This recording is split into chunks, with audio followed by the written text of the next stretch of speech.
Greetings. This is another one of Michael L. Dublin Sr.'s adventure.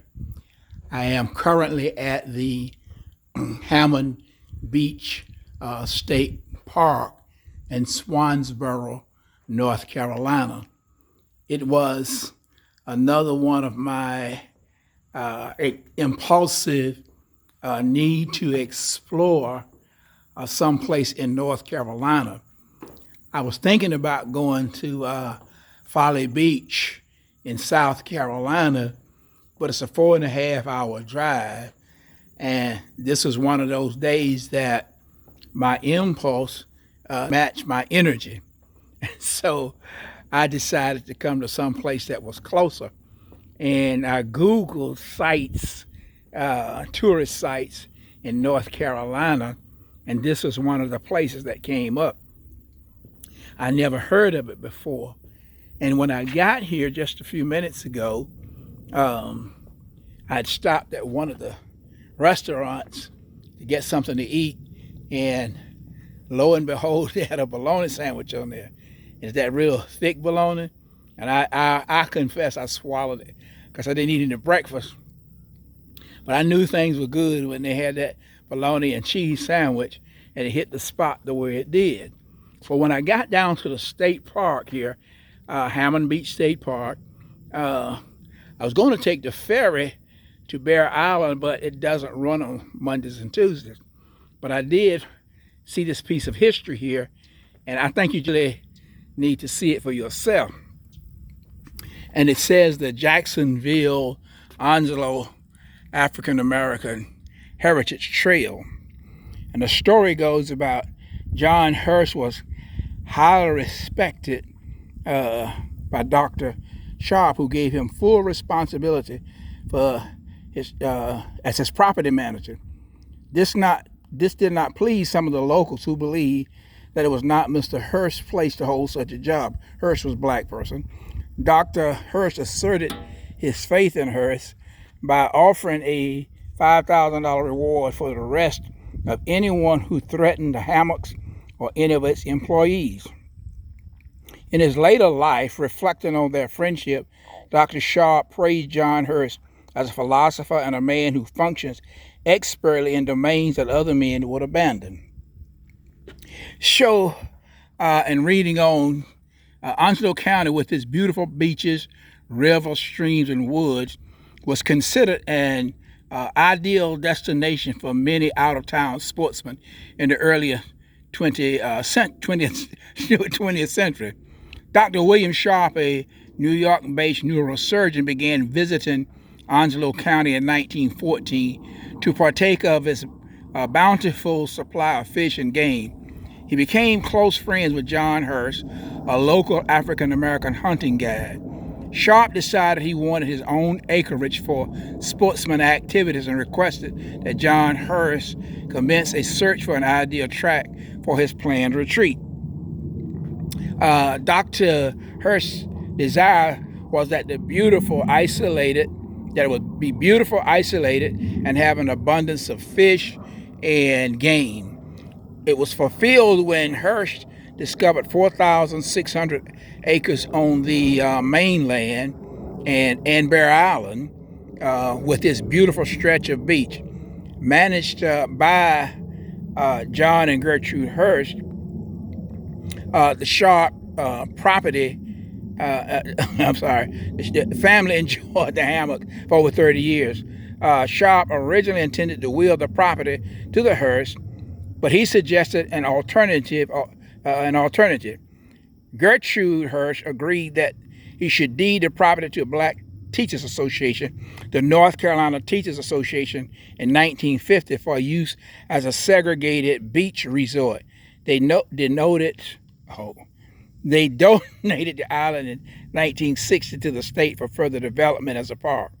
Today, Hammock Beach Park is a haven for the loggerhead, turtle, migratory birds, and other wildlife. So the history was a man coming down, a white guy who's a neurosurgeon, and he wants to find this ideal place where people could come and enjoy everything. And he meets this black guide who ends up finding the space, finding this place. They develop it, and instead of receiving it as a reward, Hearst recommended that they give this property to the North Carolina Teachers Association.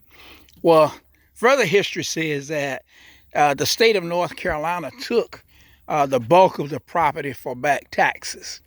And later on, in fact, there's a contemporary history that the Hearst family, the black family, sued the state of North Carolina, and they were able to get a settlement that allowed them to upgrade and have money and resources to ensure that their heritage and the areas that they were responsible for would be in line with what the original purpose was. So my understanding then, in talking to the people here at the visitor center, that the Hearst family has, in fact, benefited. And so it's a good story.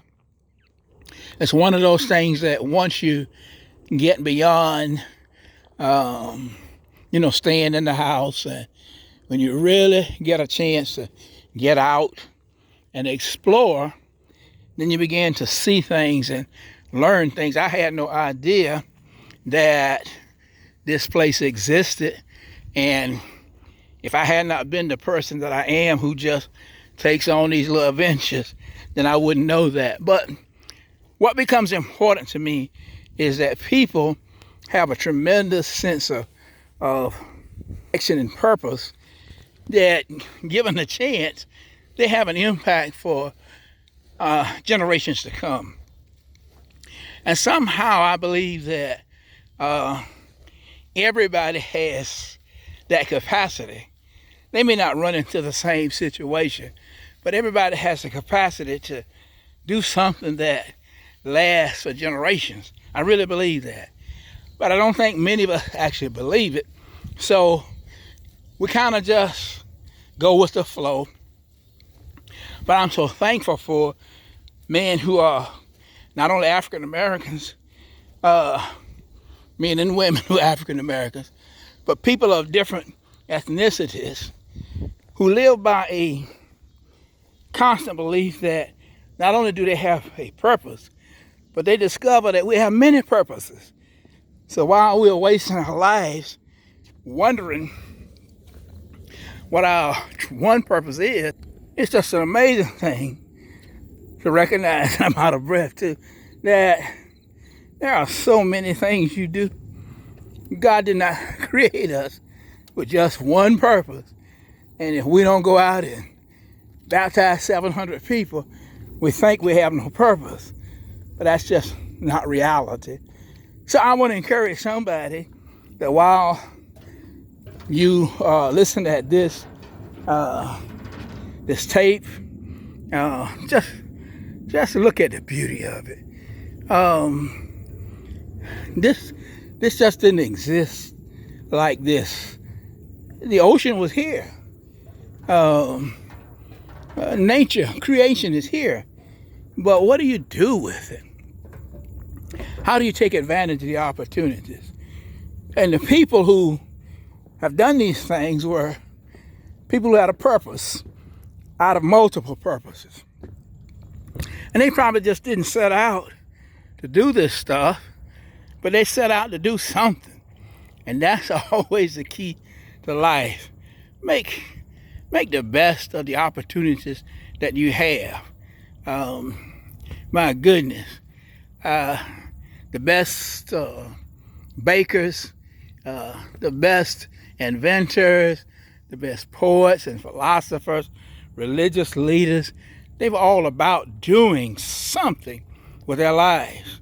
And some of the negative impulses, some of the lostness that we feel where we just can't find our way is because we're looking for a primary purpose. And every day we miss the fact that you have multiple purposes. Do the best you can with the opportunity that has been given to you today. I have told so many of my members of the church, my brothers and sisters and family and friends, go ahead and live. while you have an opportunity. Yeah, the country has many problems because it's populated by human beings. Things are going to get rough. Things are not fair, but you still have to live, and who knows what impact you're going to have. So take seriously, if you're going to belong to Christ, live. And if you're not, just go ahead and do something else, but devote yourselves to something bigger than yourself. Find an area of service and you'll find it. Michael L. Dublin Sr., a man on a journey, and today I'm in Hammock State Park, Swansboro, North Carolina. Live.